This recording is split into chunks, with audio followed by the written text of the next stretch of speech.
Shalom, peuple de Dieu. Que Dieu vous bénisse à ce moment que nous sommes là devant sa présence à partager, ainsi dit l'Éternel, la bonne nouvelle, le message qui nous fait toujours du bien. Car lorsque nous partageons ainsi dit l'Éternel, Dieu est content, le ciel est content et nos vies sont bénies. Ce n'est pas seulement que nous écoutons la parole, mais quand nous vivons dans la parole, ce qui veut dire le ciel est content, Dieu est content et nos vies sont bénies. Car la Bible dit au commencement était la parole était avec Dieu et la parole était Dieu. Donc l'homme est créé par la parole, l'homme est créé par Dieu. Dieu a créé l'homme en disant, créons l'homme à notre image, à notre ressemblance.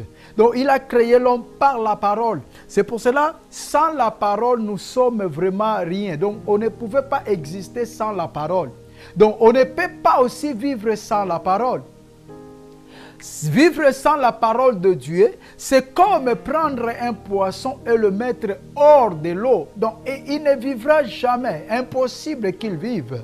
Dans un premier temps, il va lutter, mais ça ne passera pas quelques minutes, il sera mort, parce qu'il est en dehors de son confort, en dehors de ce qu'il devait être. C'est la même chose quand nous vivons en dehors de la parole de Dieu, bien-aimé. En dehors de la parole de Dieu, c'est la mort. En dehors de la parole de Dieu, c'est la confusion. En dehors de la parole de Dieu, c'est vraiment les dégâts. C'est pour cela que nous voyons beaucoup de chrétiens, beaucoup de ceux qui vont à l'église, beaucoup de ceux qui sont appelés chrétiens. Donc je mets vraiment mes mots très bien pour que je puisse me faire bien comprendre. Beaucoup de ceux qui sont appelés chrétiens, beaucoup de ceux qui vont dans des églises, beaucoup de ceux qui sont appelés le genre de prière, ils arrivent à vivre des vies qui ne devaient pas être, de vie qui n'est pas en rapport, de vie qui n'est pas ce qui devait vraiment être. Parce qu'ils prient, ils sont appelés chrétiens, ils vont dans des églises, mais ils ne suivent pas la parole de Dieu. Donc, ils ne marchent pas selon la parole de Dieu. C'est ça l'handicap, c'est ça l'échec, voire même des églises aujourd'hui. C'est ça l'échec des vies de beaucoup qui sont appelés des chrétiens aujourd'hui. Ils sont là à prier jour et nuit. Ils sont dans des églises, ils sont partout pour aller chercher des miracles, des guérisons. Ils sont partout pour aller chercher des mariages, des travails, des bénédictions. Mais souvent, ils ne reçoivent pas parce qu'ils vivent en dehors de la parole de Dieu. Donc, ils sont des poissons, mais ils veulent vivre en dehors de l'eau. C'est impossible. C'est vraiment impossible. Ils veulent vivre dans le monde, comme le monde, en utilisant même tout ce qui est du monde, sans pourtant savoir la parole de Dieu.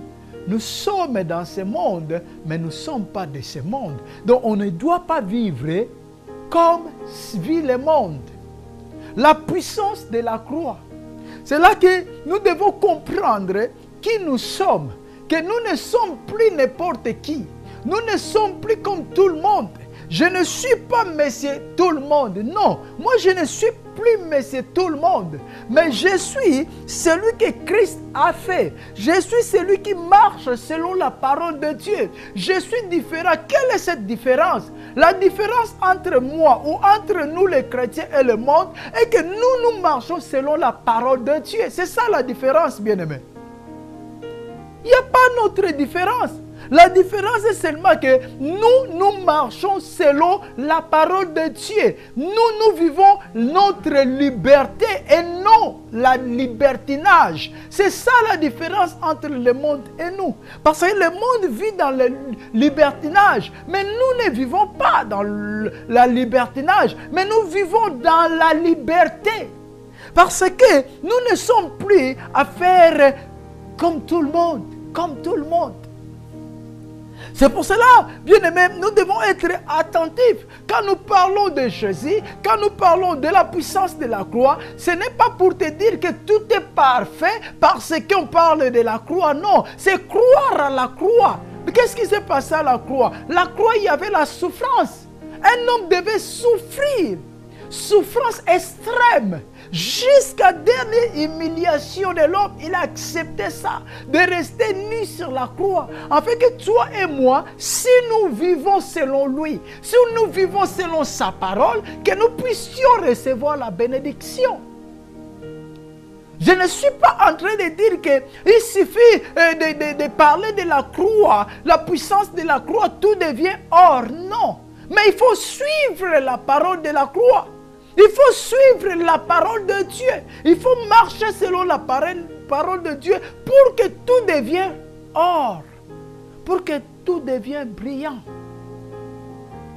Donc, j'insiste sur ce point parce que beaucoup de chrétiens aujourd'hui, nous vivons dans l'ignorance. Il y a tant qui vivent dans l'ignorance. Ils vont dans des églises, on prêche Amen, on prêche la prospérité, la bénédiction, on parle de la libération, on parle de tout. Et ils disent Amen pendant que sa vie est dans le désordre.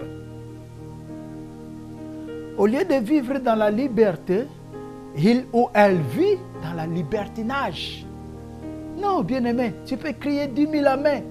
Tu peux écouter toutes les prédications du monde.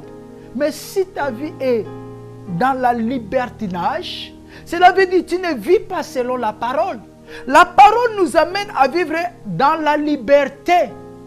Et notre liberté, c'est Christ. C'est Christ qui nous a libérés. C'est là que nous parlons de la puissance de la croix. C'est là que nous avons reçu notre liberté, notre libération. Et cette liberté ne nous pousse jamais à vivre encore comme des chiens, comme la vie passée, comme on était avant. Non, non, non. Cette liberté a vraiment des limites. Cette liberté s'appelle Christ, Jésus. Et cette liberté s'appelle la parole de Dieu. Marcher selon la parole de Dieu, afin de vivre l'œuvre de la croix, de vivre la puissance de la croix, de vivre la bénédiction de la croix, de vivre tout ce qu'on peut parler de la croix. C'est pour cela que Paul était sévère avec le Corinthe, en leur disant ceci. Si je parle de sévère, parce qu'il savait, il y a beaucoup de fausses doctrines, il y a beaucoup de faux enseignements, il y a beaucoup de fausses paroles qui circulent aujourd'hui. Parce que nous devons savoir une chose, le diable ne se présentera jamais avec des cornes et la queue. Non, il ne se présentera jamais comme ça. Je dis bien jamais comme ça.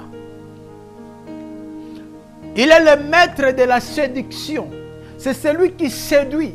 C'est pour cela que la Bible dit même, dans le dernier temps, beaucoup seront séduits. Beaucoup seront séduits. Donc, il utilise toujours la séduction. C'est sa façon, son mode de travail. Il utilise la séduction afin d'amener beaucoup avec lui, afin de faire vivre beaucoup de personnes dans l'ignorance. Et cette séduction, ça sera toujours au travers de la parole. Il a déjà injecté beaucoup de ses serviteurs.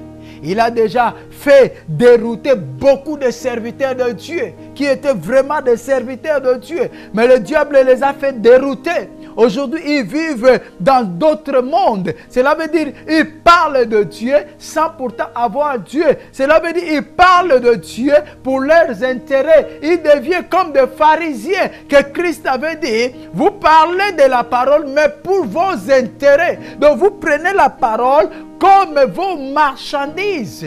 Vous marchandez la parole.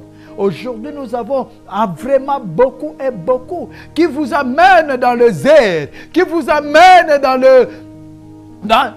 vous laisse dans l'ignorance, vous amène dans les airs. Il vous parle de la prospérité, il vous parle de la bénédiction, il vous parle de toutes ces choses qui est biblique, mais sans nous expliquer comment l'obtenir. L'obtenir, nous avons qu'un seul chemin, c'est marcher comme Christ, marcher selon la parole de Dieu. C'est ça le chemin de la bénédiction. C'est ça le chemin de la prospérité. C'est ça le chemin de tout. La Bible dit ceci. Christ a obéi jusqu'aux dernières secondes. Il a obéi. Donc, étant homme, 100% homme, 100% Dieu. Étant fils de Dieu, il a obéi jusqu'aux dernières secondes. Il n'a pas désobéi, mais il marchait dans l'obéissance. C'est pour cela qu'il rappelait toujours aux gens, je suis venu faire l'œuvre de mon Père, l'œuvre de celui qui m'a envoyé. Donc, il marchait dans l'obéissance de la parole. C'est pour cela qu'il était élevé au-dessus de tout le nom, au-dessus de tout le principauté, au-dessus de toute autorité, au-dessus de tout pouvoir. C'est à cause de l'obéissance. Il a obéi jusqu'aux dernières secondes, bien-aimés. Ne nous faisons pas des illusions. Ne nous faisons pas des histoires. Ce qui a mené Christ à être élevé au-dessus de toutes les principautés, au-dessus de toutes les puissances, au-dessus de tout le trône, c'était son obéissance. Parce que la Bible souligne bien, il a obéi jusqu'aux dernières minutes. Et aujourd'hui, nous voyons des chrétiens qui n'obéissent même pas à la parole de Dieu. Il fait sa vie comme ils disent. Je suis libre, je dois faire ma vie, je peux faire ma vie comme je veux. Non, nos vies ne peuvent pas être comme nous voulons. Non, ce n'est pas comme nous voulons. Non, nous ne puissions plus marcher comme nous le voulons. Non, c'est faux et archi faux. Nous ne puissions plus marcher comme nous le voulons. La libertinage ne nous appartient pas. Nous sommes les enfants, les fils. Nous devons vivre dans la liberté et non la libertinage. Donc, nous ne puissions plus faire comme nous voulons. Non. Non, c'est faux et archi faux, bien-aimé.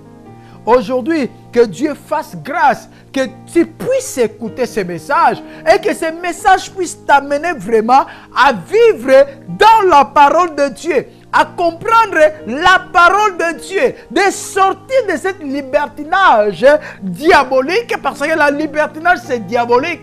La libertinage c'est la prison. La libertinage c'est la malédiction. La libertinage c'est la désobéissance. Afin que tu puisses sortir de cette désobéissance, afin d'entrer dans l'obéissance de la parole de Dieu.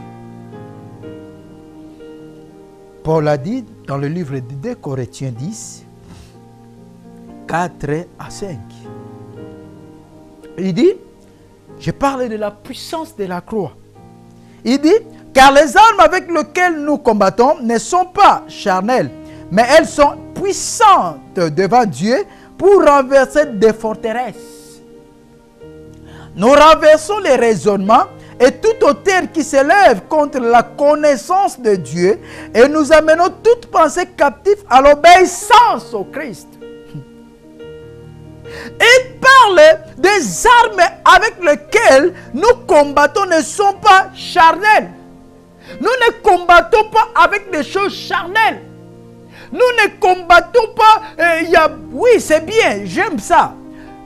Il y a des chrétiens ou bien ceux qui sont appelés les chrétiens qui pensent à force de crier, pendant qu'ils prient, à force de crier, à force surtout quand on parle, on va chasser les esprits, ils élèvent la voix, ils pensent que le diable a peur des cris. Ils pensent que le diable a peur des paroles. Non, le diable a peur de Christ. Le diable a peur de ceux qui ont Christ en eux. Ceux qui ont Christ, même pendant qu'ils prient au-dedans de lui, les démons ont peur. Les démons s'enfuient, même s'ils prient au-dedans de lui. Et il explique par rapport à ces armes, elles ne sont pas charnelles, mais elles sont puissantes devant Dieu pour renverser des forteresses. Il dit au 5, nous renversons les raisonnements et toute hauteur qui s'élève contre la connaissance de Dieu. Nous renversons les raisonnements. C'est là que beaucoup de chrétiens tombent. Les raisonnements ne sont pas renversés. Ils ont commencé à aller dans les églises, ils ont commencé à prier, mais en gardant leurs anciens raisonnements, en gardant leur ancienne façon de faire. Ils demeurent ceci. Ils parlent de Christ, mais vivent sans Christ. Ils parlent de Christ, mais ils marchent sans Christ. Ils parlent de Christ, mais ils n'obéissent pas à Christ. C'est ça Paul a dit. Nous renversons les raisonnements et tout autel qui s'élève contre la connaissance de Dieu. Contre la connaissance de Dieu. Et d'où on trouve la connaissance de Dieu? Comment on connaît Dieu? Ce n'est que par sa parole. On trouve la connaissance de Dieu, on connaît Dieu, on comprend les profondeurs de Dieu que dans sa parole. Lorsqu'on vit dans la parole, lorsqu'on médite la parole, lorsqu'on marche dans la parole, c'est là que nous trouvons la connaissance de Dieu. Et pour dire, nous renversons ces raisonnements, nous renversons ces autorités, nous renversons ces choses qui laissent encore les gens à vivre selon la libertinage, qui laissent encore les gens à marcher dans le péché, qui laissent encore les gens dans les illusions, qui amènent les gens dans le zèle. Ils sont là à prier, mais sans recevoir. Pendant que Christ a dit, tout ce que vous demanderez en priant, croyez que vous l'avez déjà reçu. Et beaucoup de ceux qui se disent, ceux qui s'appellent des chrétiens aujourd'hui, depuis qu'ils ont commencé à prier, ils commencent même à se soulager de leur situation, à être d'accord avec leur situation, à commencer à dire que oui, c'est la volonté de Dieu. Ce que je vis, c'est la volonté de Dieu. Bien-aimé, comment tu comprends que c'est la volonté de Dieu? Est-ce que tu marches droit devant le Seigneur? Parce que la puissance de la croix nous amène à comprendre la volonté de Dieu. Quelle est la volonté de Dieu? C'est que l'homme puisse marcher selon la parole de l'Éternel. Quelle est la volonté de Dieu? Et que l'homme puisse obéir à sa parole. Quelle est la volonté de Dieu? Et que l'homme puisse obéir à Dieu. C'est ça la volonté de Dieu. C'est pour cela que quand le péché est arrivé, quelle était la parole de Dieu? Dieu les a dit, vous avez mangé ce que je vous avais interdit. Vous avez désobéi. La volonté de Dieu est que l'on puisse obéir à lui et que l'on puisse marcher selon sa parole et que l'on puisse vivre la puissance de la croix. Et nous ne vivrons jamais la puissance de la croix si nous vivons dans la libertinage, si nos raisonnements ne sont pas renversés. Oh, que Dieu soit loué. Si nous continuons toujours à vivre dans la confusion de ne pas comprendre ce que Dieu veut et ce que Dieu ne veut pas. Nous ne puissions pas vivre la puissance de la croix si nous continuons à vivre comme ça. Si nos pensées ne sont pas renversées. Nous ne vivrons jamais la puissance de la croix. Oh, nous avons vraiment besoin de vivre cela. Vivre la puissance de la croix. C'est pour cela que nous devons travailler sur nos pensées. Romains 12. Je vous exhorte donc, frères, par la compassion de Dieu, à offrir vos corps comme un sacrifice vivant, saint, agréable à Dieu. Ce qui sera de votre part un culte raisonnable. Je vous exhorte donc, frères, par la compassion de Dieu, à offrir vos corps, à offrir vos raisonnements, à offrir vos vies, à offrir tout ce que vous avez comme un sacrifice vivant, saint, agréable à Dieu. Ce qui sera de votre part un culte raisonnable. Ce n'est pas chanter Alléluia, Hosanna, et à l'après, Alléluia, Hosanna, un pécheur, plus même qu'un païen, si ça existe. Non. C'est le temps de vivre la puissance de la croix. Et pour vivre la puissance de la croix, nous avons besoin de marcher selon la croix. Nous avons besoin de marcher selon Christ, comme Christ. dans la parole de Dieu. Ça ne suffit pas seulement de déclarer les choses, de parler, de vivre dans l'illusion, dans le zèle. Depuis qu'on a commencé à dire les amens dans des prédications qui parlaient de miracles, qui parlaient de bénédictions, qui parlaient de guérison, ce qui est biblique, je souligne, mais depuis que nous avons commencé à dire amen, on n'a jamais reçu quelque chose. C'est le temps de se poser des questions. Ce n'est pas de se culpabiliser, mais de se poser la question. De se poser la question. Romains 12, 2. Ne vous conformez pas au monde présent, mais soyez transformés par le renouvellement de l'intelligence, afin que vous discerniez quelle est la volonté de Dieu, ce qui est bon, agréable et parfait. Et parfait. Soyez transformés. Soyez transformés. Ne vous conformez pas au monde présent. Ne vivez pas dans la libertinage. Ne vivez pas comme vous étiez auparavant, avant de connaître Christ ou avant d'être baptisé. Après le baptême, ce n'est pas la même vie. Après avoir connu Christ, ils ne les ont pas glorifiés comme Dieu. Et la Bible dit, Romains nous le dit, ils sont donc inexcusables. Ils sont donc inexcusables. Romains 2. Ils sont donc inexcusables. Il y a des choses, des fautes graves. Il y a vraiment des choses très graves.